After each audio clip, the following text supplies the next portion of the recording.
Reivindico a mis ancestras y ancestros, cuya historia fue silenciada, pero que persiste en mi sangre, cimarrona, afroindígena descendiente. Bienvenidas y bienvenidos. Soy Tijashita. Las que sustentan Vida Podcast presenta Raíz Negra, un recorrido por voces de mujeres afrodescendientes que reconocen sus raíces o que quieren conocerlas. Todas ellas abrazando su identidad con la narración oral. ¡Dele viaje!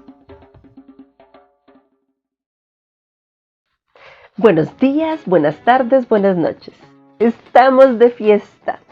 Hoy estamos estrenando esta maravillosa serie que busca hacer un recorrido hacia nuestras raíces negras, hacia la Madre África, hacia nuestras ancestras y hacia nuestros ancestros. Y con ello, empoderarnos en nuestra identidad afrodescendiente. Tengo el agrado, el honor, el gusto de presentarles a Glenda Johanna Weathermont. Ella ya nos acompañó en otros episodios de Las que Sustentan Vida, en esa ocasión hablando sobre su infancia. Hoy, a este episodio número 1 de esta nueva serie, Raíz Negra, Glenda Johanna decide también nombrarle Soy porque somos. Conozcamos un poquito a Glenda Johanna. Ella es una mujer afrodescendiente guatemalteca, de ascendencia jamaiquina, adscrita al feminismo negro, igual que yo. Cuenta con los títulos de periodista profesional y licenciada en Ciencias de la Comunicación, egresada de la Universidad de San Carlos de Guatemala. También ella cuenta con una maestría en Igualdad y Equidad para el Desarrollo, titulada por la Universidad Central de Cataluña. También tiene un posgrado en Liderazgo para el Cambio Social, egresada de la segunda cohorte del programa Centroamérica Adelante, certificado por el Seattle International Foundation and International Institute of Education.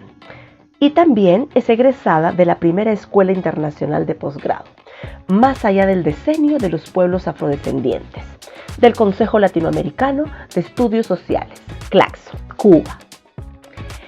Con ella platicaremos sobre qué es ser afrodescendiente y la importancia de la autoidentificación étnica. Bienvenida, Johanna. Por favor, para empezar, cuéntanos qué es ser afrodescendiente.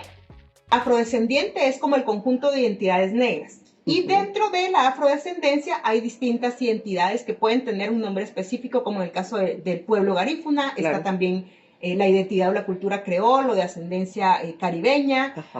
Está también ya como con más fuerza nombrándose la identidad afromestiza, la identidad afroindígena. Hay muchas más. Claro. En cada país son diferentes. En Guatemala, por ejemplo, el último censo del 2018 reveló que además, dicho sea de paso, fue un proceso intenso para lograr que se incluyera como distintas categorías de autoidentificación. Sí. Ya se reconocieron esas distintas opciones de respuesta y de identidad propia y colectiva. Claro, esas son las de afrodescendiente, la de creole y afromestizo, exacto, ¿verdad? Además de la del pueblo garífuna. Claro. Es como cuando decimos el pueblo maya.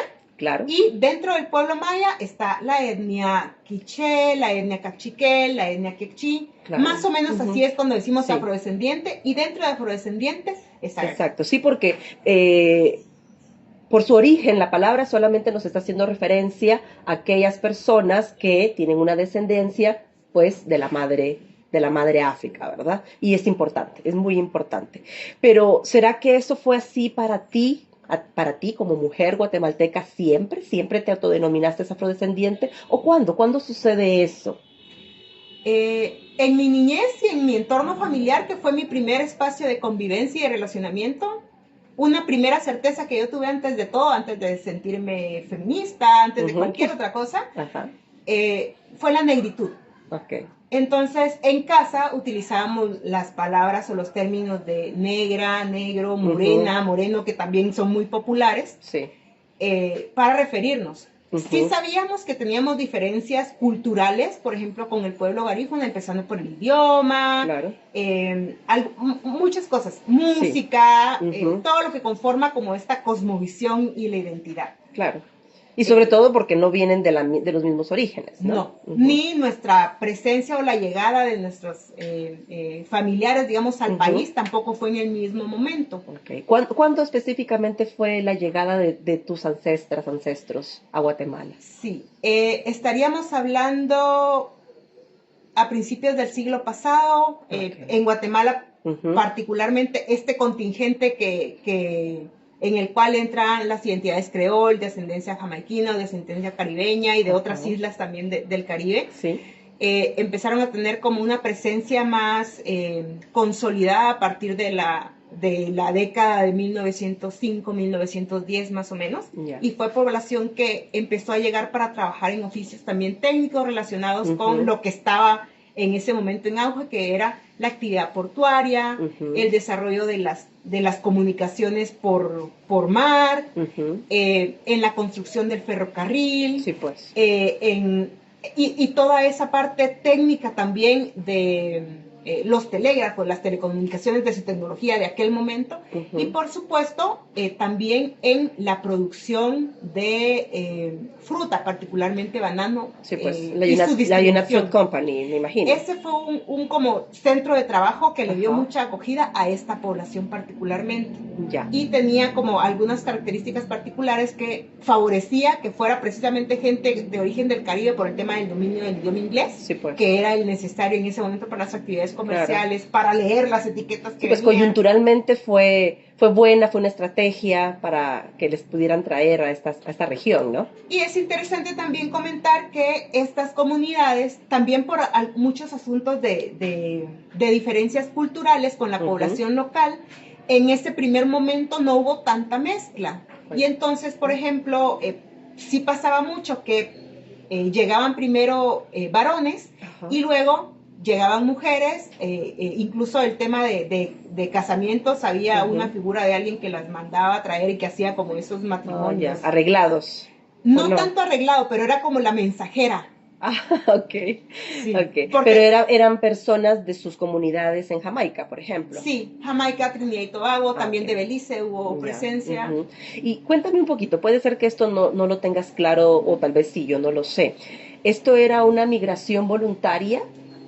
Sí, claro, todas las migraciones de algún modo, todas las que hemos sufrido, pasado en la humanidad, experimentado, también obedecen a la búsqueda de oportunidades, pero no fue en condiciones de esclavitud. Y eso lo reivindico y lo nombro y lo insisto, no porque si fuera el caso yo proviniera de personas que fueron esclavizadas, porque de todas maneras no tendría nada de qué avergonzarme. Claro.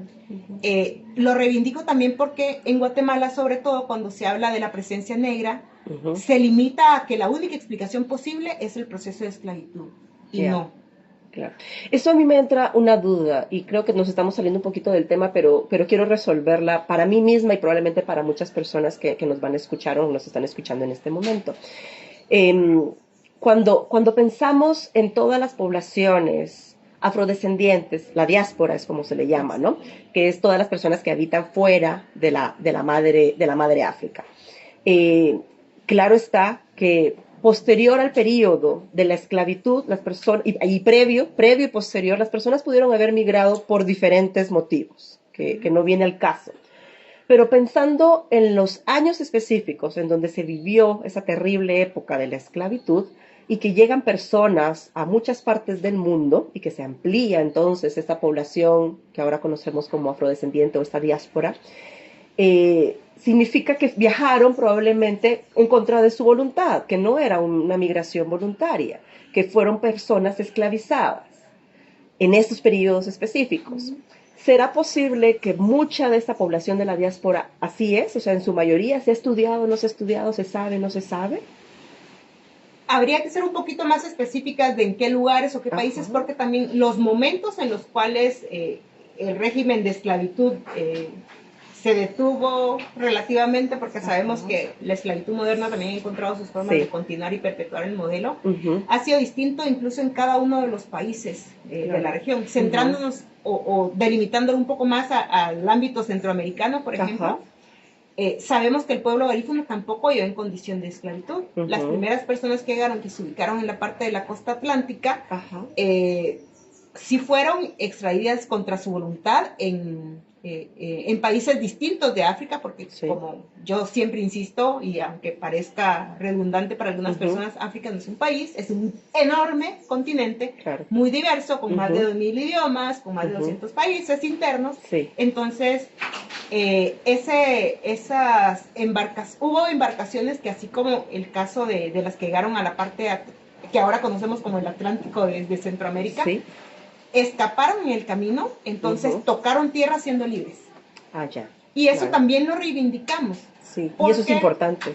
Es muy importante porque nos han enseñado, además, nos han contado la historia desde de la esclavitud, como si hubiera sido algo voluntario de las poblaciones negras. Justo, sí. Como O sea, si hubiera sido yo soy algo esclava aceptado. y es porque yo me nombro esclava, ¿verdad? Exacto, y como si nunca hubiera habido resistencia. El hecho de que yo esté acá, hablando desde estas palabras, Sí.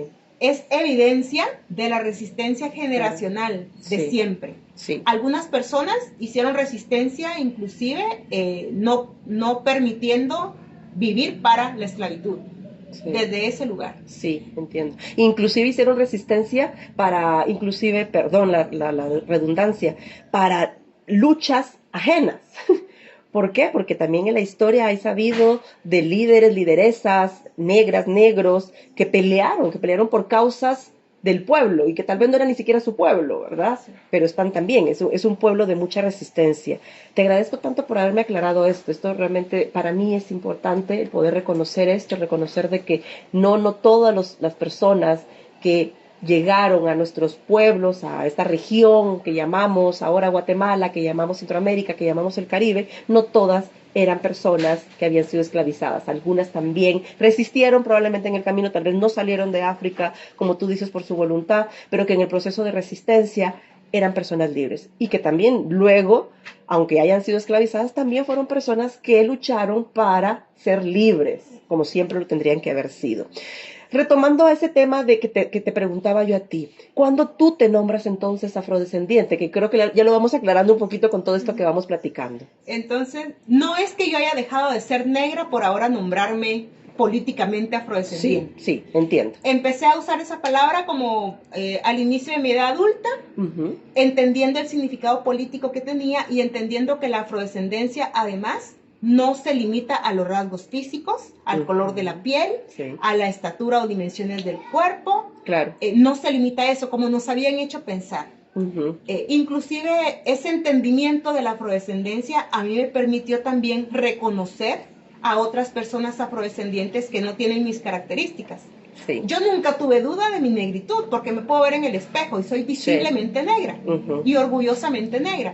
Y cualquier persona que me vea lo va a ver. Y además yo crecí en un contexto donde éramos más que minoría, éramos durante mucho tiempo la minoría de la minoría. De las pocas familias en un municipio completo con esta identidad. Entonces eso marca. Claro, tengo entendido que tú creciste en Amatitlán, ¿no? Así es. Entonces, pues sí, hablamos de un municipio pues bastante pequeño comparado con la ciudad, entonces donde podemos encontrar a mayor cantidad de personas negras, ¿no? Entonces tú en tu vida adulta empiezas a ser a nombrarte políticamente afrodescendiente. Negra siempre has sido y tú lo reconocías. ¿Para ti fue un reto esto? ¿El políticamente nombrarte afrodescendiente? Yo creo que fue un ejercicio de autodescubrimiento y de reconocimiento más allá de mí. Porque ahí también empecé a entender las otras dimensiones y por qué es tan importante, sobre todo para las identidades que no están formalmente reconocidas o nombradas oficialmente por nuestro sistema jurídico. Ese reconocimiento para reconocer la ciudadanía, más allá de tener derecho a un documento de identidad, poder ejercer el voto y demás, realmente los derechos inherentes a una persona por ser habitante del lugar, y a que no nos vean como las personas extrañas, las personas migrantes eternamente, las personas extranjeras.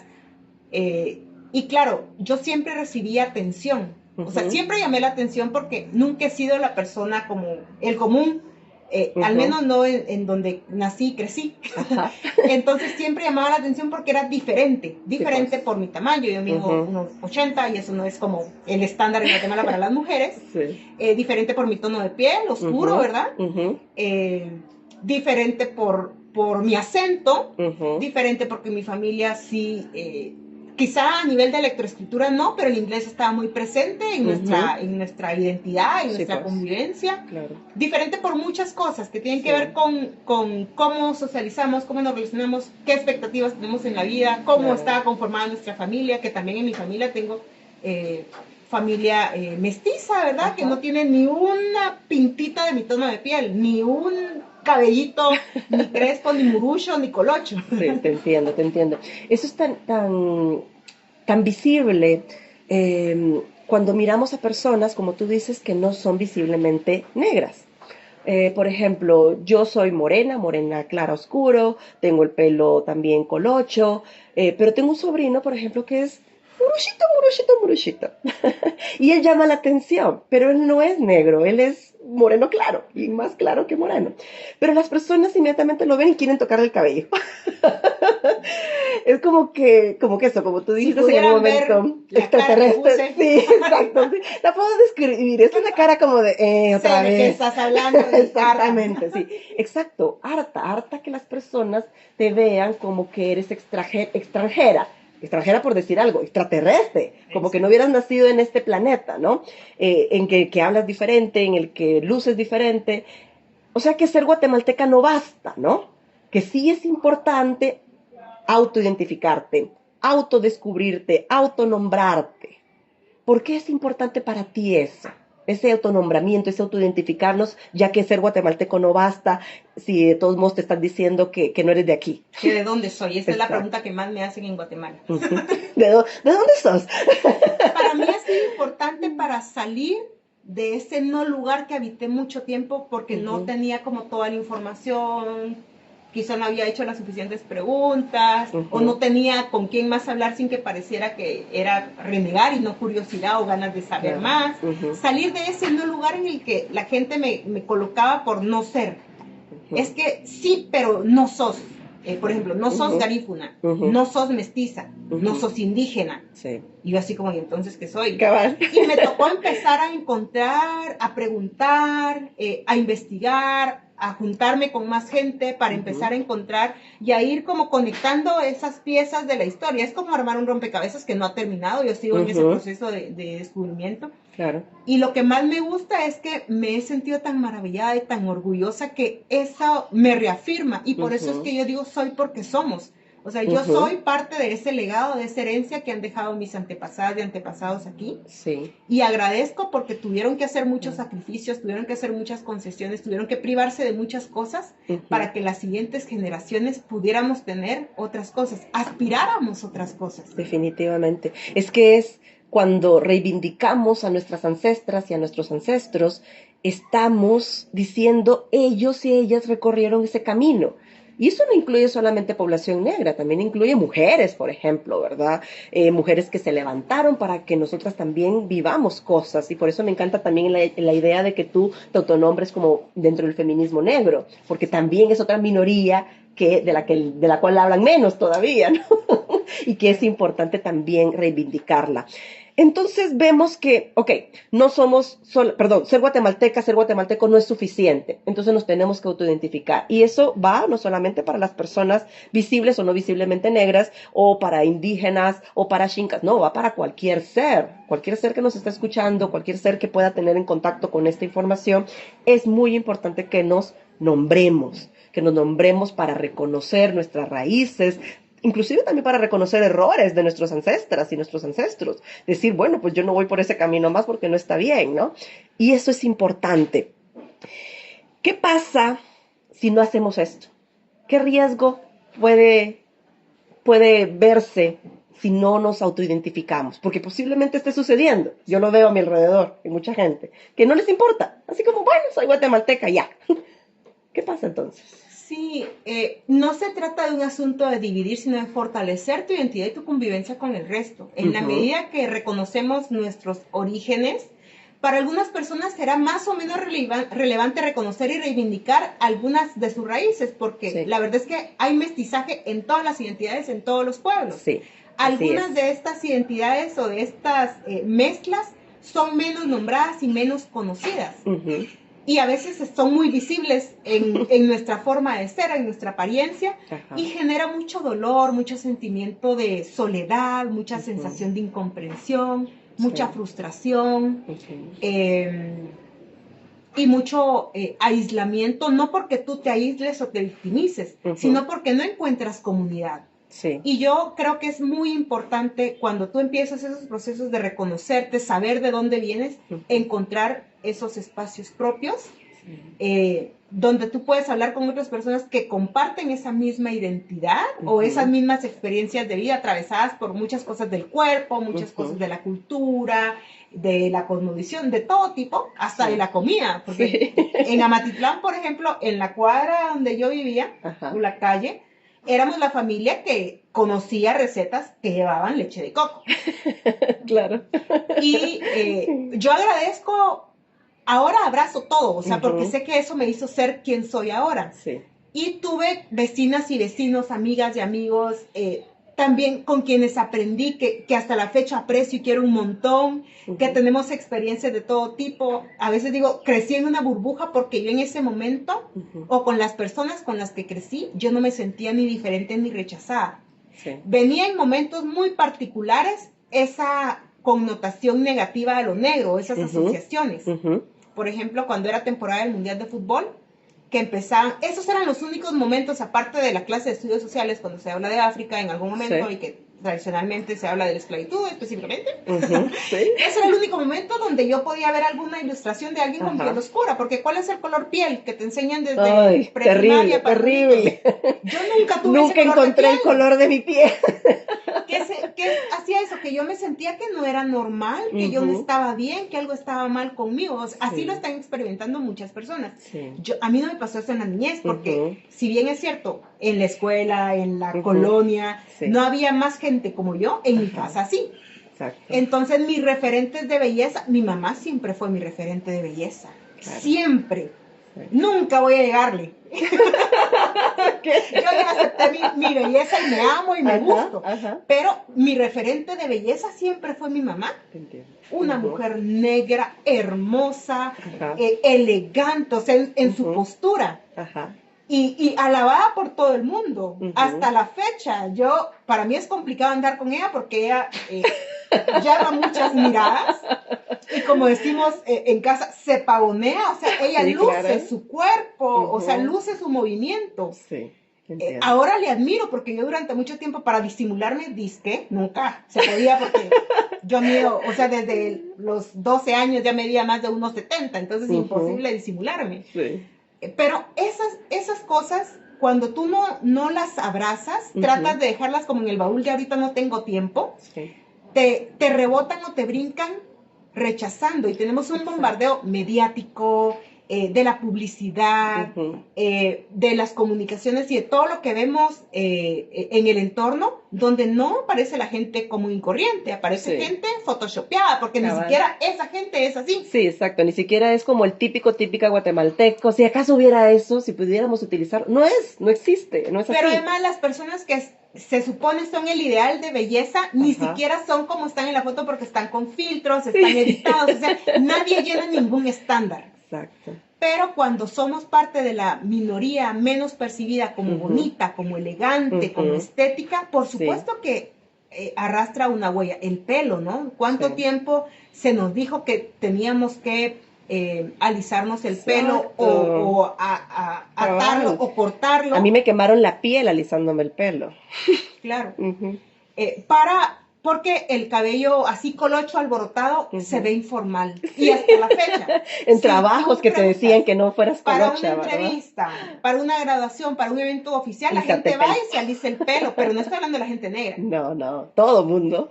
Porque este sistema que tenemos es como un pastelito y alcanza para todo el mundo. Una tajada para todo el mundo para que te sientas insegura, inconforme con lo que eres y con cómo te ves. ¿Sabes que eso del pelo me recuerda a algo que me sucedió hoy temprano? Tú lo entiendes y mucha gente que nos escucha lo va a entender. Manejar el pelo colocho tiene su trabajo, es un reto. Y es caro. Exactamente, es caro. Pero yo pensaba, es que me regalaron un cepillo especial. Y cuando me lo regalaron yo, ¿y esta babosa para qué? porque ahora está de moda que tienes que darle forma a tu colocho, ¿no? Y yo, pues sí, que lo uso, definir tu colocho, exactamente. Y yo, ¿y para qué tengo que definir mi colocho? Porque hasta eso puede convertirse de repente, ya tal vez ya no me pides que me alice el pelo, pero me pides que mi colocho tenga una forma particular. Y si mi colocho le da la gana hoy de estar desalineado, pues es rebelde, ¿no? Y rebelde como yo, y rebelde como muchas personas, ¿no? Y no necesariamente tienes que ser afrodescendiente para ello. Es que nos quieren moldear de qué manera, que te moldean que las uñas, que te moldean que el color, que te moldean que la ropa, o sea, es que nos dicen todo. Y eso entonces para rescatar un poquito de lo que tú nos estabas hablando, de la importancia de autoidentificarnos, quiero hacer mención de eso. Es que todo mundo a tu alrededor te dice quién sos, pero nunca, o al menos en mi experiencia, en la tuya fue diferente también, pero al menos en la mía, nunca me dieron la oportunidad de preguntarme, bueno, y a ver, ¿y vos en el espejo a quién mirás? Y como con quién sos, nada, porque mis muñecas eran rubias. Con suerte tuve una muñeca medio hawaiana y era medio morenita y era mi muñeca favorita porque era la que más se parecía a mí. Yo no soy negra, yo soy morena. Morena por lo que entendemos como no a ese tono marrón oscuro, ¿verdad? Pero entonces yo no me encontraba y entonces decían, a mí no me preguntaron si yo era afrodescendiente, ni siquiera en el último censo, no me dieron chance de que yo lo pudiera responder. Las personas decidieron por mí y eso no se vale, no es correcto. Ya sabemos que la autoidentificación es eso, yo me autoidentifico, nadie más tiene derecho a decirme que yo soy negra, blanca, lo que sea, ¿sí? No hay derecho. Pero ahora también surge un tema que está muy de moda, si acaso lo queremos llamar de esa manera, que es la apropiación cultural. Y entonces de repente a mí también me pueden decir eso. Como yo no soy visiblemente negra, entonces que yo me estoy apropiando de una cultura. Es más, yo no soy tampoco visiblemente indígena, pero para mí también mis raíces indígenas son muy importantes. Entonces, hablemos un poquito de eso. La diferencia entre apropiación cultural y yo, no visiblemente negra, me autodenomino afrodescendiente. Sí, primero empiezo por esto que decías hace un momento. Nadie más que tú puede autonombrarte. Sí. Y el resto debería aceptar y respetar tu forma de autonombrarte, aunque no esté de acuerdo, aunque le parezca lo que sea. Sí. Pero como hay una tendencia a querer encasillar, Nos cada encanta, vez ¿verdad? que se busca reivindicar, ay, es que está desde el victimismo, ay, es que es una persona resentida, ay, es que es divisionista, es que no es patriota, o sea, empiezan a ponerle un montón de peros. Sí. Es una resistencia a aceptar algo nuevo, o sea, eso lo hemos encontrado siempre. Sí. Yo diferencio la apropiación cultural, que es utilizar, promover, hacer referencia a algunos aspectos de la identidad, de alguna identidad en específico, para lucrar o obtener algún privilegio económico, social o político. Justo eso. O sea, voy a repetir la palabra, lucrar. Sí, y ese lucrar no es solo dinero, sí te da prestigio, te da posición, exacto, te da privilegios. Sí, entiendo.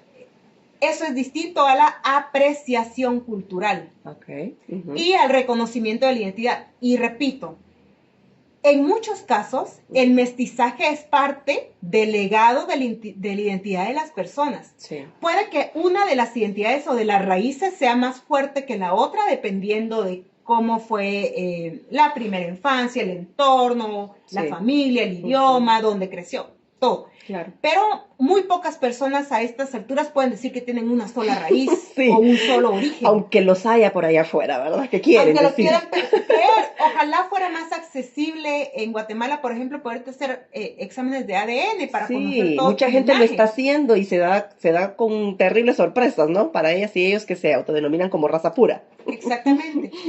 Entonces, eso es importante porque el hecho que tú aprecies y quieras utilizar, por ejemplo, en tu indumentaria, en tus accesorios, en tu estética, en tus adornos, en cómo tú organizas los objetos en tu casa, siempre y cuando tú respetes y reconozcas el origen de eso, de dónde viene y qué es lo que estás apreciando, está bien. Sí.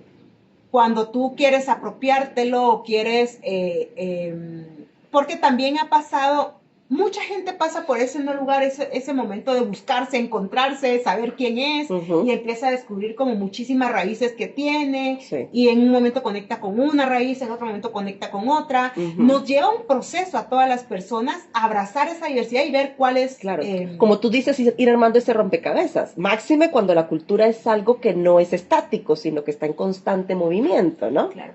Pero cuando no reconocemos la autoría de creación ideológica, esa propiedad intelectual que es muy mercantil, pero que es importante reconocer de dónde vienen los textiles, de dónde vienen los diseños, de dónde vienen los productos tradicionalmente utilizados como cosméticos para el pelo, para maquillaje, para el cuidado de la piel, para condimentos, todo eso. Claro. Que es importante nombrar. ¿De dónde viene la música? Una gran aportación que ha habido con la industria de la música. Salsa, tango. Todos sus orígenes. El tango es negro, negro, sí, negro. Sí, eso me encanta a mí. Porque la marimba es negra. Cabal. En todos los países que hay marimba, hay población negra. La percusión ha sido histórica y tradicionalmente de los pueblos negros, y no solo como objetos, con el cuerpo hemos hecho música. Sí. Justo. Es importante reivindicar eso. Hablando de eso, de esa reivindicación de nombrar la propiedad intelectual de la herencia cultural que tenemos, ¿verdad? ¿Cómo has reivindicado tú a tus ancestras y a tus ancestros con tu trabajo, con tus acciones? Háblanos de lo que tú desees hablarnos de ello, ¿verdad? ¿Qué movimientos, qué estrategias políticas estás haciendo o en las que estás involucrada que aportan a la población afrodescendiente? No solo guatemalteca, del mundo.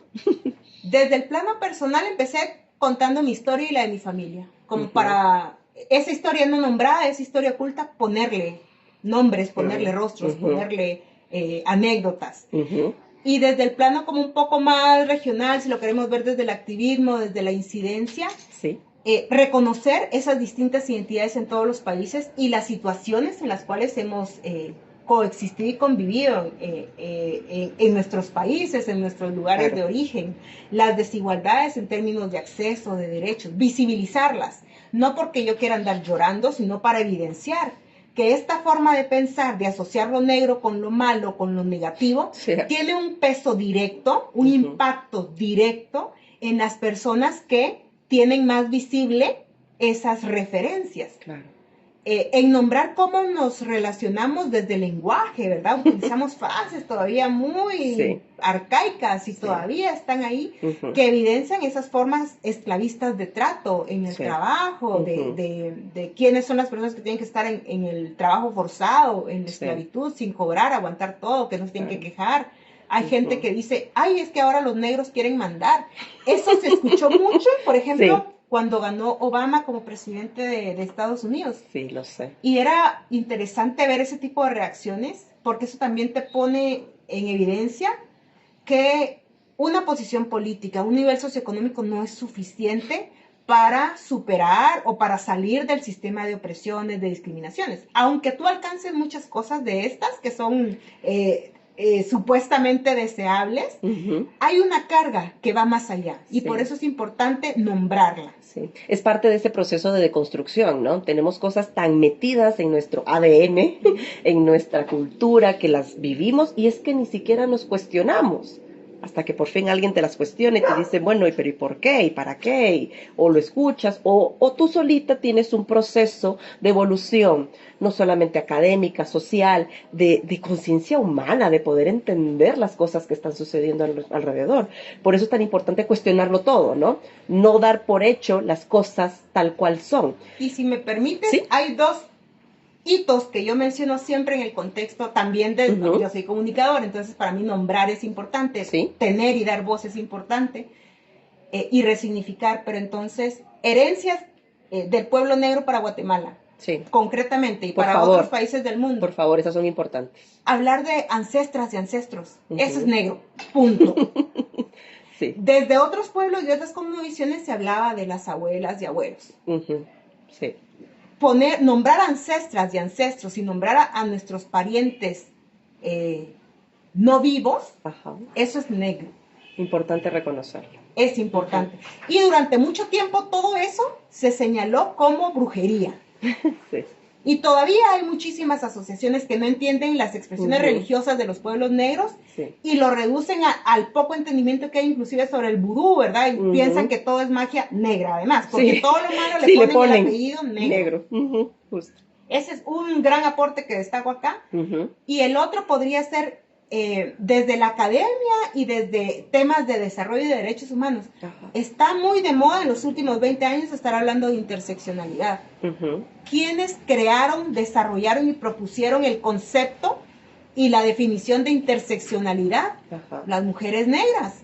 Y entonces yo cada vez que estoy en mi espacio, me tomo un par de minutos para decir, y esto lo propuso Kimberly Crenshaw, una académica y además especialista en derecho estadounidense, negra, que lo hizo desde su conocimiento de lo que implica esta racialización en las vidas de las personas. Ahora todo el mundo interseccionalidad. Muy pocas personas. Es que se invisibiliza, ¿no? Es esa apropiación intelectual. Y ahí es donde yo hago la apreciación y recupero también la propiedad, porque así como dicen que, claro, yo tengo un legado que impusieron a muchas personas de ascendencia africana, de la esclavitud, claro, pero también recuerden que muchas personas que esclavizaron contra su voluntad eran reinas, reyes. Entonces esos títulos también los heredo. Exacto. Y ese nos traemos el paquete completo. También lo heredo. Ese conocimiento de la astronomía, de la astrología, de la ciencia, de la medicina, de toda la ciencia. Egipto, todo lo que adoramos de Egipto como gran civilización humana es negro. Exactamente, la medicina parte de Egipto, ¿verdad? Entonces es importante reconocer todo esto, estos aportes, y que hay que seguir trabajando para ello, ¿verdad? Por ello. Quiero ir cerrando esta entrevista que por ti seguiríamos, pero obviamente el tiempo también apremia. ¿Cómo quieres tú o qué mensaje quieres darle a las personas, a las mujeres que nos están escuchando, que están como en eso de, bueno, sí, tal vez tengo una abuela, tengo un abuelo, pero no me quiero nombrar negra? No me quiero nombrar negra. Es que tal vez no solo soy negra, también es que tengo este mestizaje. Por ejemplo, contigo platicamos en otra ocasión sobre que en Nicaragua las personas en el Atlántico se nombran como afroindígenas. Y lo dicen con claridad. Pero en Guatemala como que no, como que de repente nos resistimos. Mejor nos quedamos ni siquiera en el término mestizo, sino en ladino. Que lo ladino tiene también un peso, ¿verdad? En alguna otra platicaremos de eso.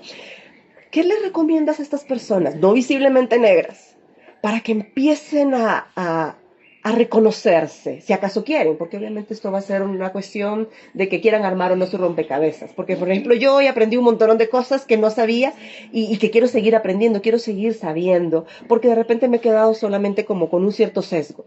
Ya no lo quiero, pero eso soy yo. ¿Qué nos recomiendas tú desde tu sentir, desde tu saber, para las personas no visiblemente negras? Una invitación les hago a empezar a escudriñar un poquito en la historia familiar. Ahí van a encontrar un montón de cosas. Yo estaba en espacios públicos donde gente en el periodo de pausa, que estamos toda la mañana, hay una pausa siempre que refrigerio, van y le hablan que a una abuela, que a una tía. ¡Ay, es cierto! Y insisto, el tema de nombrarse desde la negritud, desde la afrodescendencia, no tiene que ver únicamente con los rasgos físicos o con el color de la piel. ¿Con qué comidas crecieron? ¿Qué relatos escuchan? ¿Qué historias? ¿Saben cómo llegaron Comer frijol con arroz, pero no rice and beans, ¿verdad? Exactamente. ¿Qué recetas familiares tienen? ¿Saben el origen de los ingredientes? ¿Quiénes más en tu familia tenían el pelo, el color de los ojos? Claro. Y hay una diversidad tan grande. Mi abuela era lo que se conoce como, mi abuela materna era lo que se conoce como mulata. O sea, el tono de piel más claro que el mío, su pelo murucho o colocho un poquito aguadito, que le dicen. Pero sus ojos eran grises al centro y tenían una orita celeste. Sí, pues. Nunca le heredamos ninguna. Pero era como contrastes. Claro. La belleza de la multiculturalidad, me cuesta esa palabra, multiculturalidad. Claro, entonces es una invitación a empezar a conocer un poco, y esto de conocer tu historia familiar te ayuda no únicamente para el tema de tu identidad étnica o de tu identidad política, es para recuperar tu lugar en el mundo. O sea, exacto. Eso. Y para saber cómo seguir, ahí vas a ir encontrando, cada quien va a ir encontrando qué cosas le dan forma, por qué tiene determinadas cualidades o virtudes para la música, para la danza, para la cocina, para el relacionamiento con el medio ambiente, las plantas. También todo eso viene de la ancestralidad. Sí. Y lo más importante es también, es una invitación a que empiecen a encontrar gente que se parece a ustedes, en la característica que sean. Exacto. No saben lo sanador que es eso. Sí. Pasas de un no lugar a tu tribu. A tu lugar propio. A tu lugar propio. Y puede ser que sea sorprendente, puede ser que sea variado, no es que te imaginabas. Que es inmenso. Si alguna vez te sentiste sola por alguna de estas múltiples características que tienes, sí, te das cuenta que hay otro montón de gente que también lo vivió en soledad, y encontrar otra gente es como hablar el mismo idioma en muchos niveles. Exactamente, eso quiero rescatar yo, de que de repente pensamos de que el querer nombrarnos, afrodescendientes, mayas inclusive, xinca, garífuna, es como para poder ser elitista, como para sacarte, ¿no? Como que si quieren hacer su grupito aparte. Pero eso no es así. Yo sueño ese poder nombrarme como soy, mi identidad, pero para ser parte de un todo que es una mezcla. Somos un caldo enorme lleno de cosas y nunca realmente hemos sido puras ni puros. Aún si pudiéramos rastrear algún ancestro, ancestra en la madre África, tal vez ellos y ellas inclusive también tenían otros rasgos de otras culturas, de otros pueblos. Y eso es importante reconocerlo. Reconocer, como tú decías, de dónde viene mi familia, quién es mi familia. Y por eso es que este segmento, este episodio se ha llamado Soy porque somos. Porque tú nos dices, conocemos y abrazamos nuestro legado familiar, nuestro legado ancestral, porque eso nos va a dar fuerza para emprender nuestros caminos. Y entonces, una vez ya identificadas, dejar una huella, nos dices tú. Y eso es importante. Antes de cerrar y que te dé un espacio para que te puedas despedir, que puedas decir alguna otra palabra desde tu sentir, quiero compartir algo que para mí es hermoso, realmente. Yo te dije que era poesía, tú me dices que es una frase, yo voy a seguir creyendo que es una poesía, me voy a quedar con ello. Porque oigan esto, y lo dijo María Estela Rodríguez Alemán, abuela materna de Joana. Ella nació en 1925 y murió en el 2003. Y dijo ella, uno de negro tiene que ser delicado, delicada. No hay que dejar que la gente te trate como se le dé la gana. Lo dijo María Estela. Joana, mil gracias por tu tiempo, gracias por tu saber, por tu sentir, por tu presencia, que sí, que impacta, que inspira. A mí me dejas sorprendida y con ganas de aprender más y más. ¿Quieres decirnos algo para despedir? Sí, al resto de la población que no está en esta búsqueda, en este proceso quizá de fortalecimiento de su identidad, de reivindicación colectiva, que no tengan miedo de por qué muchas personas estamos en este proceso, en esta lucha, y que cuando exigimos también igualdad de derechos, no es para hacerles lo que nos hicieron. Justo. Se pueden quedar con esa tranquilidad. No es para no es venganza. Lo que nos hicieron o lo que nos han hecho. Sí, así es. Gracias por eso. Y de Norma Murillo, abrir la puerta, un segmento. Tiré cosas viejas, ideas, mandamientos, cadenas. Me quité las máscaras, me vi, apreté los puños, rompí ventanas, abrí la puerta y me tomé la calle. Esto fue Raíz Negra. Gracias por estar, gracias por ser. Hasta una próxima.